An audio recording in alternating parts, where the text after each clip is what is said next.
Bonjour, c'est Anne Madoula ou Anne-Marielle Tinkler. Aujourd'hui, je vais vous parler d'accompagnement d'accouchement qui m'ont le plus marqué. Je vais parler en nom de code pour protéger la vie privée de mes clients et clientes. Et si jamais vous vous reconnaissez, salut! Alors, mon premier accouchement, nom de code, 33 heures. Ça a duré 33 heures, vous pouvez vous en douter. C'était une grossesse extrêmement voulue par des parents, des futurs parents vraiment gentils. Les os ont crevé sans contraction, donc il a fallu se rendre à l'hôpital tout de suite pour que la maman reçoive des antibiotiques parce qu'elle était strep B positif. Et les contractions ont commencé toutes seules ensuite. Ça a été l'accompagnement où j'ai le plus ri. On a eu des fous rires, des blagues, on avait des noms de code, des cris de ralliement. La première infirmière qui nous a accompagnés, on l'a revue après, ce qui nous a vraiment bien fait rigoler.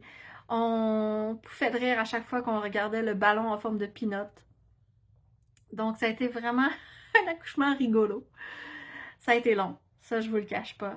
Il y a eu des beaux moments avec les deux parents dans la salle de bain, tranquille, à se murmurer des mots doux.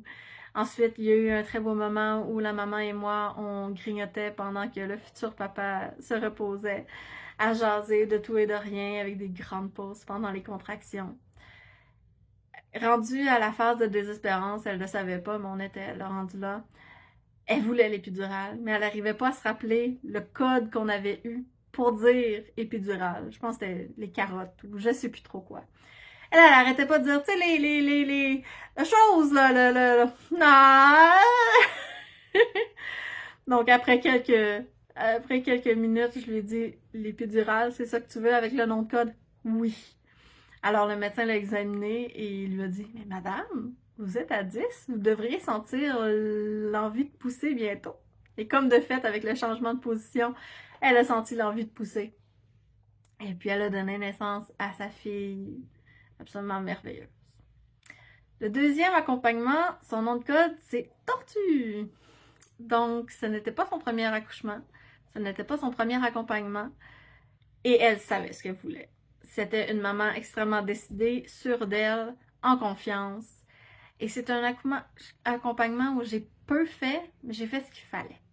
J'ai fait les contre-pressions quand on en avait vraiment besoin. J'ai encouragé le partenaire à prendre sa place quand elle en avait vraiment besoin. C'est un accompagnement à domicile, on a vécu un rase-marée dans le lit et un bon bébé est sorti de là. Et puis, ils ont eu une heure dorée absolument parfaite. Moi, j'étais là au côté de la porte avec la sage-femme. Puis on attendait. C'était beau. Le troisième accouchement, c'est un accouchement que je n'étais pas supposée être là. J'étais là physiquement proche de domicile, mais j'étais leur amie, pas leur doula. Et finalement, je me suis retrouvée à la maison de naissance et j'ai vu un accouchement à quatre mains. Donc, les deux mains de la maman qui étaient entre ses jambes, prêtes à toucher son bébé, et les deux mains du papa qui étaient entre les jambes, prêtes à accueillir son bébé. C'était un moment magique de voir le visage de la future maman qui regardait son amoureux, de voir le visage de l'amoureux avec toutes les émotions qu'il ressentait. Et puis, c'était vraiment un moment magique. Le quatrième accouchement, son nom de code, c'est Stand by me. C'était une femme qui prenait presque toutes ses contractions debout. Elle ne voulait pas se coucher, elle ne voulait pas s'asseoir, elle était debout. J'ai jamais vu une femme enceinte descendre les escaliers aussi vite qu'elle. Et elle avait une chanson, et c'était la seule et unique chanson qu'elle a jouée pendant tout le travail. Ils ont tellement eu des beaux moments ensemble, à suspendre avec le rebozo, dans le bain, tout ça. Mais c'était rare qu'elle s'assoyait. Elle était debout. L'avant-dernier, c'est un accompagnement qui a duré 3 jours. La maman faisait beaucoup d'angoisse, beaucoup d'anxiété. Donc pour elle, faire un trajet en voiture, c'était non. C'était un accompagnement à domicile avec sage-femme. Et ça a été 3 jours. Donc, il avait prévu, si jamais ça durait un peu longtemps, j'avais ma chambre avec ma serviette, ma brosse à dents, mon lit. Et on a utilisé absolument toutes les pièces de la maison. C'était vraiment à domicile. On a marché dans le jardin dehors, sur le patio. Les os ont crevé dans la chambre. On a utilisé la piscine de naissance dans le salon. Et puis, c'était vraiment un accompagnement chez soi. Le dernier que je vais vous raconter, c'est un accompagnement qui a duré 2 heures.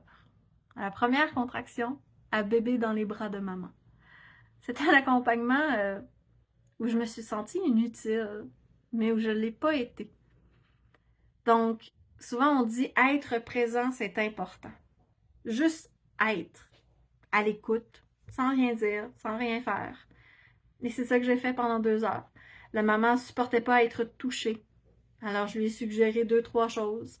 Le papa était 100% là. Les sages-femmes étaient en retrait à regarder. Puis la maman a accouché de manière tellement propre, il n'y avait rien à ramasser après. C'était assez cocasse.